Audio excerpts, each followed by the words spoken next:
We're going to start today by reviewing functions that you have seen dating back to middle school. Here's the very first one on a separate piece of paper. Please write this down. Write down linear. Today we're going to do something where we combine the functions. So first let's just review what we already have gone over. Now linear functions can be written in a few different forms, but the most popular is y equals mx plus b. That's the most popular one. So just to show you an example of what that would look like, if I gave us y equals negative 2/3 x plus 4, how would I graph that? Okay, I would come over to my graph, and I know it's a little bit harder to see here with these lines, but where I start is based on the y-intercept. So I'm going to start on 4, going up 4, 1, 2, 3, 4. I start on the y-axis of 4, not the x-axis. This is my slope. It's the rise over the runs. So from 4, I'm going to drop down 4 and then go to the right 3. Drop, I said 4, I meant 2. Drop down 2 and to the right 3.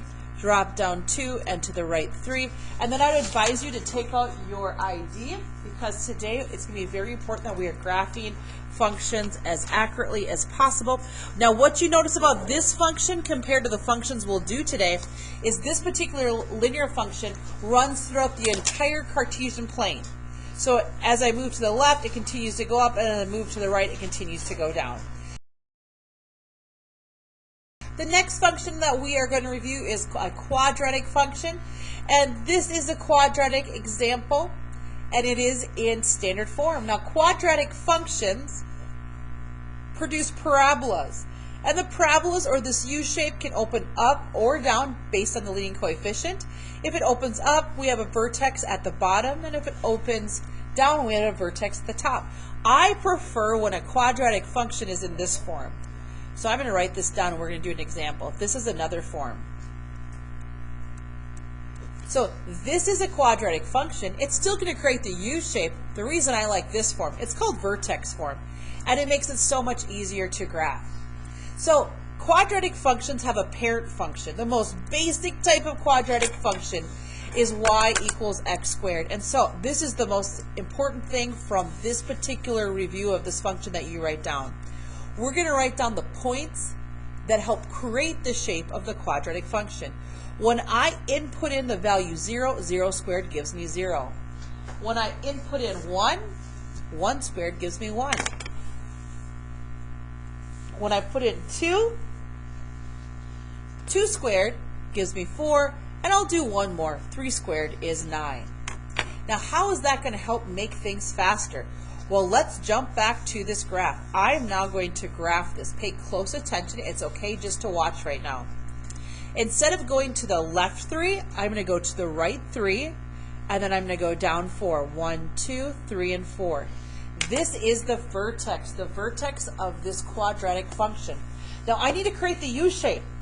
What number from this equation that I provided you have I not used yet? I went to the right 3 and I went down 4. Which number have I not used? The 2. Now the 2 helps create the shape of the U. Please make sure your eyes are up here, whether you're in honors or accelerate. The shape of the U can change. It can be a skinny U or it can be a wide U. It's based on the value that's in front. Any value other than 1 that's in front, we're going to draw an arrow to the Y. That's going to help make the shape of this U. 2 times the output of 0 is 0. 2 times the output of 1 is 2. 2 times the output of 4 is 8. You can see I'm multiplying. Now this helps create this shape. When we look at the shape of a parabola, we can see it's symmetrical. What does that mean? It means we could cut it right down the vertex, and we can see the left side is equal to the right side. It means I only have to do half the work, and that's why it's so awesome. So this is me kind of cutting down that parabola. So from the vertex, which I've already found, this is 0, 0, done. Now 1, 2 means I go to the right 1 and I go up 2. I go back to the vertex. I go to the right 2 and I go up 8. There's 4, 5, 6, 7, 8. And I could go right 3 and up 9, but it would really be going up 18, but that's pretty large.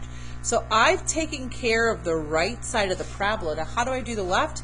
It's just symmetrical. So I go right 1 and up 2. And I go left 1 up 2, and I go left 2 and all the way up 8.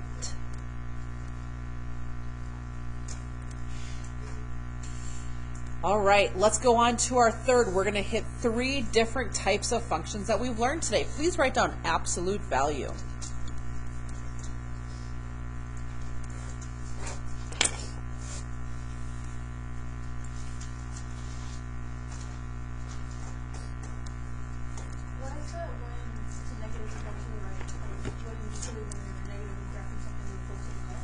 So on the x's, when it's positive, you go right. When the x's are negative, you go left.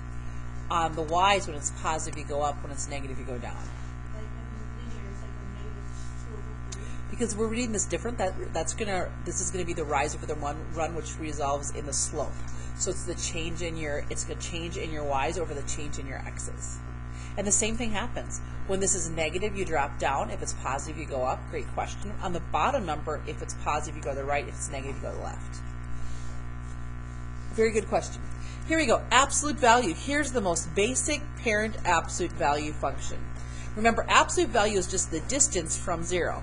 And what I like about absolute value is it has many of the same characteristics of a parabola. It doesn't make a U shape, it makes a V shape. It makes a V shape. And that V is either going to open up or down. So it's symmetrical. That means I only have to do half the work again.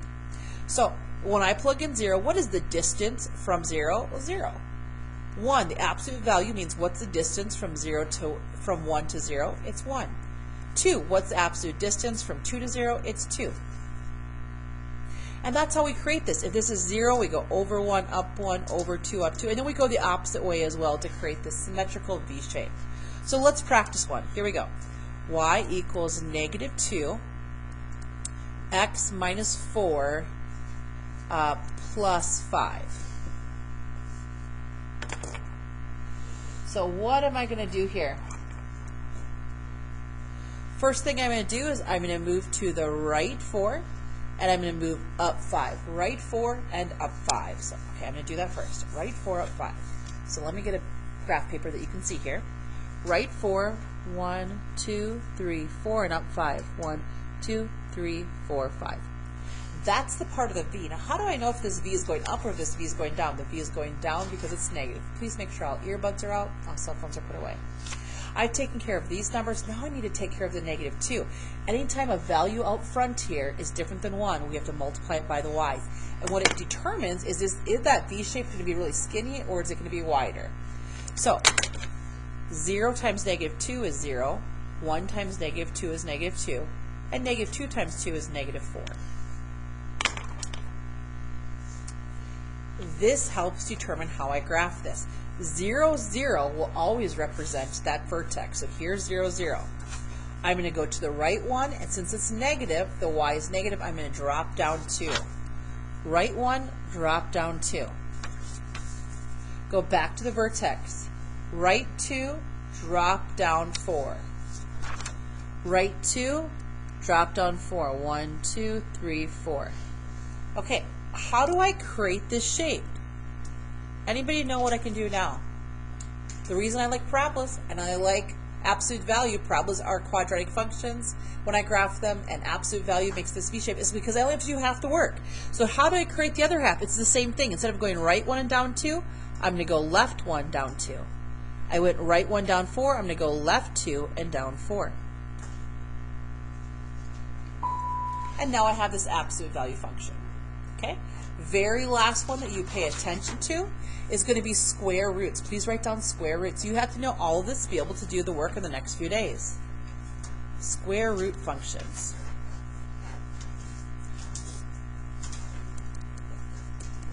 So the rules you learn about square roots is that you can't plug in a value that's less than 0. You can take the square root of 0, but all other input values have to be 0 or greater, okay?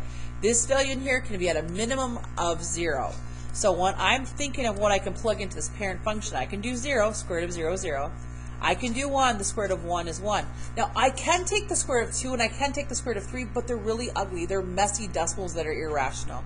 Square root of 4 is 2, and I can do 5, 6, 7, 8, but again, they're messy. Square root of 9 is 3. So if I gave this to you, I'm going to put you into groups in just a second.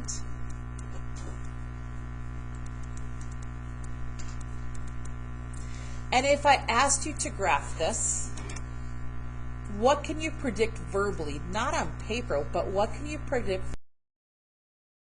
How would I graph this quickly? Pay close attention. Am I going to go right 3 or left 3? Left, just opposite. Am I going to go up or down? I'm going to go up. That's a transformation. So from the origin, left 3 and up 5. You can watch. You don't have to graph as long as you are understanding and reviewing. Left 3, got it, and up 5. 1, 2, 3, 4, 5. Okay, that's my point. But I've taken care of that. What do I still have to do with the negative 2? I have to multiply it by the y's. So this becomes 0, 0, because 0 times negative 2 is 0. 1 times negative 2, 2 times negative 2, 3 times negative 2. Okay, got it. These are the points I'm going to use. So as I speak them out loud, it comes from this. 0, 0 is this point I found. Now I'm going to go right 1 and down 2. Right 1, down 2. Go back here, and it was 4, negative 4. So 4, and then negative 4. And then 9, negative 6. So here's 1, 2, 3, 4, 5, 6, 7, 8, 9, and then down 6. 1, 2, 3, 4, 5, and 6. So before we get started, ooh, that was kind of ugly. Before we get started, let's talk about the basic shapes. Linear can be straight lines, right? At different diagonals, but straight lines. Quadratic functions create a U shape that's up or down. Absolute values are V's that open up or down. Now, square roots can either make the shape that drops down or maybe a shape that goes up like this. But take your hand right now and do this. It kind of looks like this, right? Your hand can go like this. Please try this right now. Or maybe your hand drops down. It's kind of awkward to do. Or your hand kind of drops down like this. And that's what we have here, right? It dropped down in that shape. But those are our square root functions. So what we're going to do today is please find the side that says number. We are doing this all together, so now we need to consider something called a piecewise function. Now, listen really closely. This year was different than previous years. This year, in the first 6 weeks of school, we tried to see who needs to be into accelerated calculus, who's going to stay in algebra 3, 4, and in the meantime, we had to take some time to cut out some things in the first chapter, and this is one of the things we cut out. So for everybody in this class, it's important that you know how to do this. This is one function, but how many pieces are composed in this one function? There's 3. There's 3 different equations. 1, 2, and 3. Above this, write the word equations. Above this area, please write the word equations. Above this area, please write the word constraints.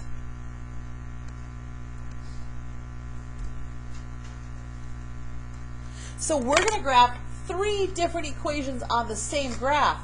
But when we graph them, we're only going to put them in certain places. And that's part that's going to be a little bit more confusing to do. Let me make sure I have a pencil, first of all. Make sure you have your idea out to make things as neat as possible. And I'm going to grab a couple pencils here. Thank you for your patience. All right, here we go. So let's just get started with this. This is one piece of the function. It's an absolute value function, but I'm only going to graph it from negative 8 to 3. Now, I'm going to include negative 8, and I'm going to include all real numbers up to negative 3. It doesn't have a line underneath, so I'm not going to include negative 3 in this part of the function. Likewise, I have a linear function here. It's going to go from negative 3 to 3. I'm not going to include negative 3 because there's no line underneath. So after it leaves negative 3, we'll use this part of the function to define the graph. It'll go all the way up to 3, and we'll include 3. This is a quadratic. It's a parabola that goes from 3 to 8, and we're not going to include 3 or 8, just everything else in between. Let's drop down to part A. Now, before you do part A, you are going to work with your partners. Please turn to your partners. You have 10 seconds to learn their names. Most of you have 3 people. Go. What are their names?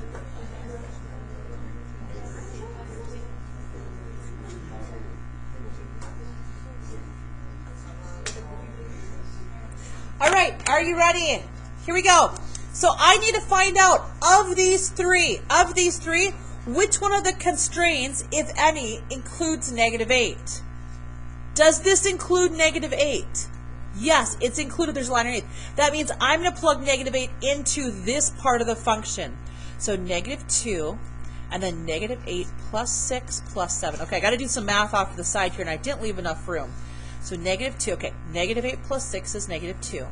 Now the absolute value of negative 2 is positive 2, because absolute value means distance from 0. Negative 2 times 2 is negative 4, and negative 4 plus 7 is 3. So I could write that down. P of negative 8. So this function, P of negative 8 equals 3. If you're like, yeah, I see what you're doing, miss, but I really don't know what that means. Here's what it means.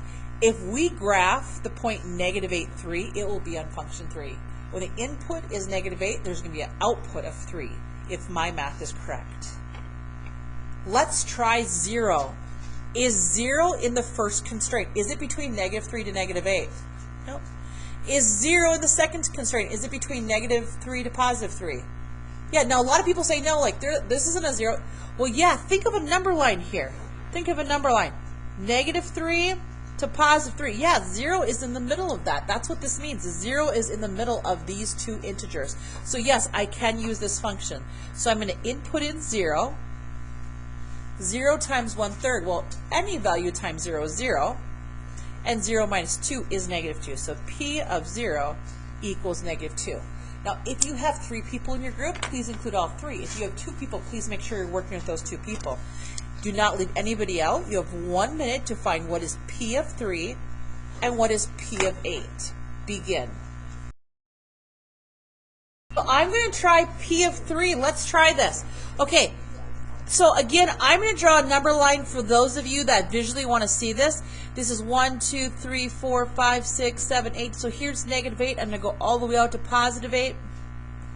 +8's way out here. Okay, great. So is 3 between -3 to -8? Is +3 in between this interval? No, it's not. Is +3 between -3 to +3?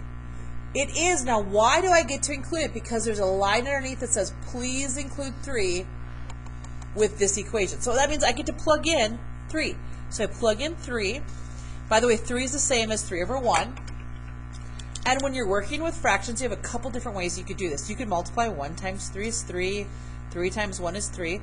But in the end, 3 divided by 3 is simply 1.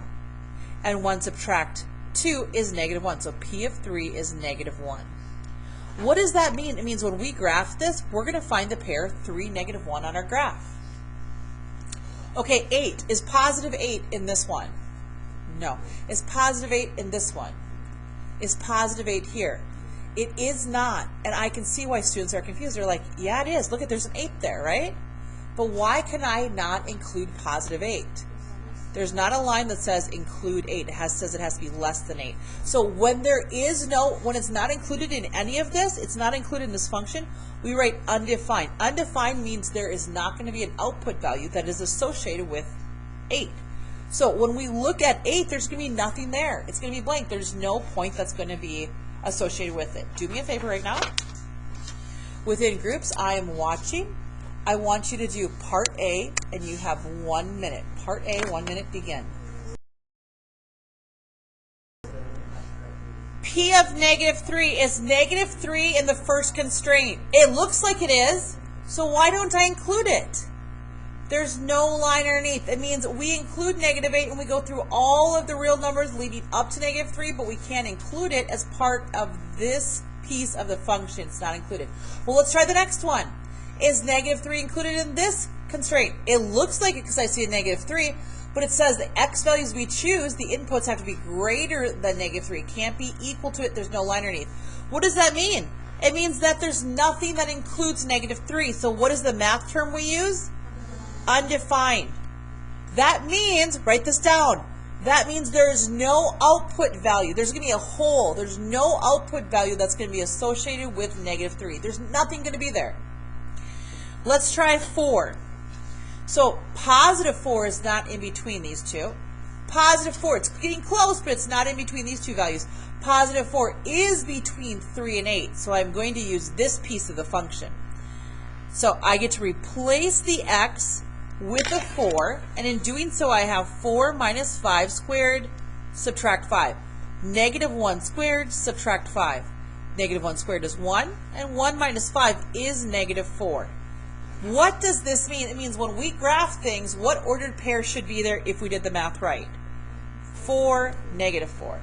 Now we're going to get started. It's really important that you have this piece of paper out for us to go back and forth to, okay? All right, let's get started. Now we are going to graph in part 4. Please write the word sketch. We're going to try to be as accurate as possible as we go through this. I know this is absolute value. So from the origin, I'm going to go left 6 and up 7. Please do the same with me. Left 6.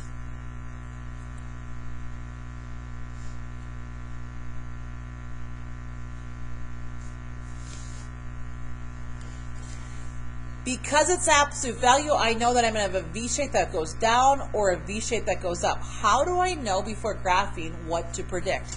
Is this a V shape that goes up or down? Down because it's negative. Now, I'm looking right now. These are the parent function coordinates. So I'm going to write those down really quickly. I'm going to come up here and write down 0, 0, 1, 1, 2, 2. It's on your paper. It's on your paper from 15 minutes ago. Okay, but I need to take this value of 2 and draw an arrow to the y. The shape of the V is going to be transformed based on the number that's out here. Anything other than 1, it's going to be changing the shape of the V. So this is 0, 0. But, so I've got that taken care of. But instead of going over 1 and up 1, I'm going to go over 1 and down 2. Why is that? Turn to your partner. How do we get that? Go, talk to them.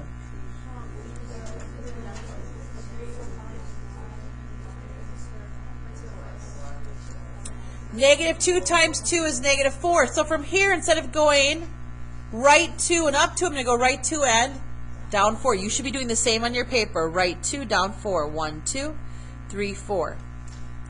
And it continues on that path. So I can continue to make it go really lightly. We're going to have to erase some things. So really lightly graph that. And then what I like about absolute value, just like quadratic functions, is they're symmetrical. So I can go exactly the opposite direction and do the exact same thing.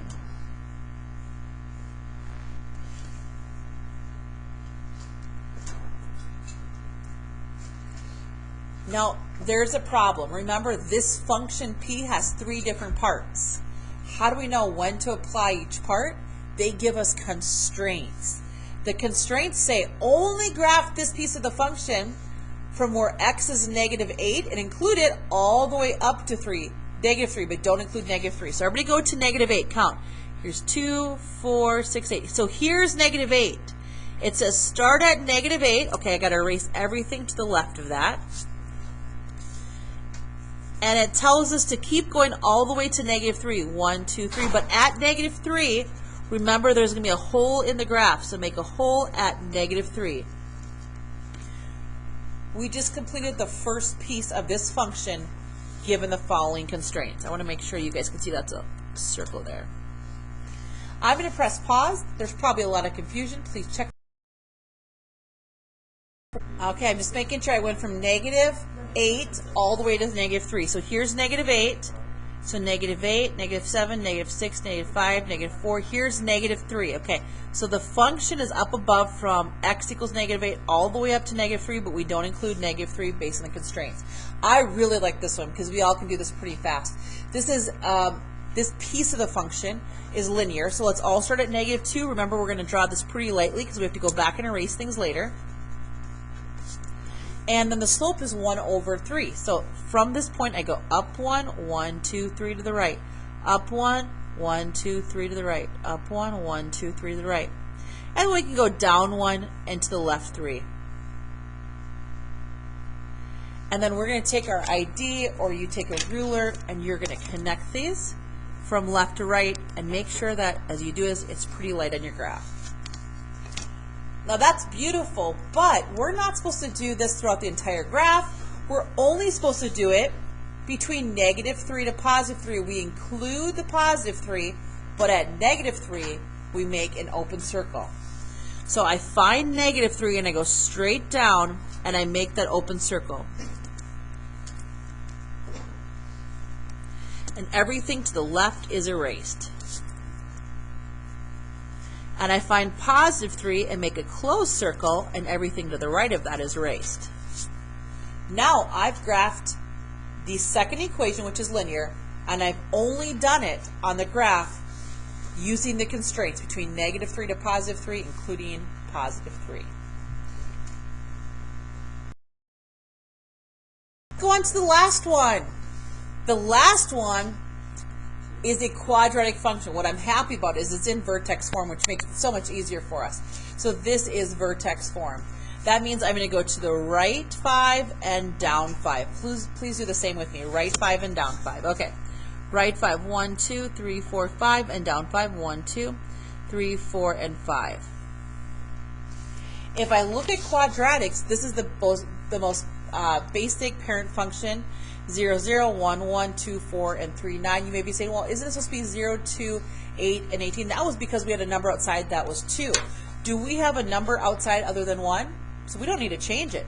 So 0, 0, 1, 1, 2, 4, 3, 9. Those are all beautiful. Before I start graphing, let's look at the constraints right away. I need to go between 3 and 8. So I'm going to do that real quick. I need to go from 3 all the way to 8. Here's 2, 4, 6, and 8. That's where I'm going to graph this, between 3 and 8. Okay. So from this point, that's 0, 0, I'm going to go right 1 and up 1, and left 1 and up 1. Right 1, up 1, left 1, up 1. Got it. Then I'm going to go back to the vertex. I'm going to go right 2, up 4, and left 2, up 4. 1, 2, 1, 2, 3, 4. 1, 2, 1, 2, 3, 4. What I recognize is that there's supposed to be an open circle at x equals 3. That'd be at this point. But that open circle is actually filled in with the previous function. The previous function got to have a closed dot at 3, and they happen to meet at the exact same spot. So this is what I have so far. What I haven't done is I haven't gone all the way out to 8. So I got to go one more, 3 and up 9. 1, 2, 3. 1, 2, 3, 4, 5, 6, 7, 8, and 9. Now we don't have to do it here on the left side, because I only go to where x is 3. At 8, I'm also going to make an open circle. So where I meet that point, I make an open circle. This is my function. We're now going to move on to part C, and it says explain.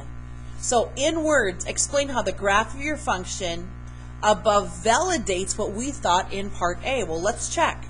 So you would put it in words, I'm going to verbalize it. Let's check. Let's go to where x equals -3. We believed the answer was undefined, and I shared with you that means there should be holes. So go to where x equals -3. 1, 2, 3. If you go up or down, do you guys agree there's only holes? There's no output value? It validates that. Okay, the next one. Let's go to 4, and let's check. Is the output value -4? 1, 2, 3, 4. Here's 4. 1, 2, 3, 4. Do you guys see how the output is -4? It means we did it right. Our algebra matches our picture. We did it right. Let's go down to the very last one. We're going to do the domain and the range together. Okay, domain, please write x-axis, and range is going to be y-axis. Also, please write, we're going to read this from left to right, so from the negatives to the positives. You are going to pretend that I assigned each of you a job if you were going to walk across the bridge.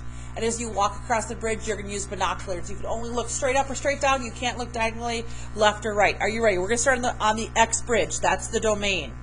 Okay, this is you right here. Actually, you know what? We'll have the females walk across. And females don't have to have long hair, but there's my female. Okay, ready? So females, males, just watch. Females, you're walking from left to right because we go from negatives to the positives. So from left to right. When's the first time you're going to stop along this bridge and you look up and you finally see something? You see a part of a point at -8. And is there actually a point there? Is it a closed dot? So down to domain, first starts at -8. And as you walk across this bridge, you can continuously look up or down and you constantly see something until you stop. And when you get to this x value, it doesn't matter if you look up or you look down, there's nothing there. Turn to your partner. At what point do you stop and there's nothing there? What is this right here?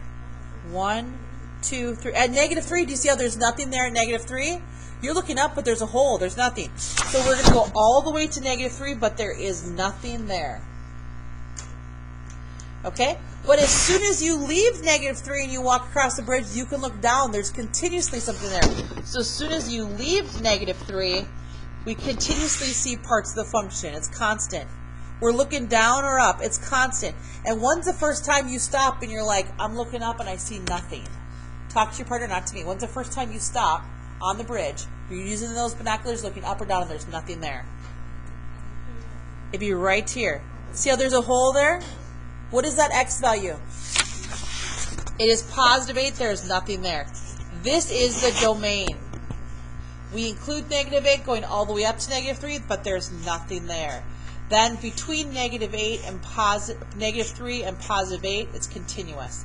Now we're going to do the range. We still need to go from negative to positive. So watch really quickly, all eyes up here. We're going to take this, and I want you to do, watch, watch, watch. I want your graph to look just like mine. Go ahead, please.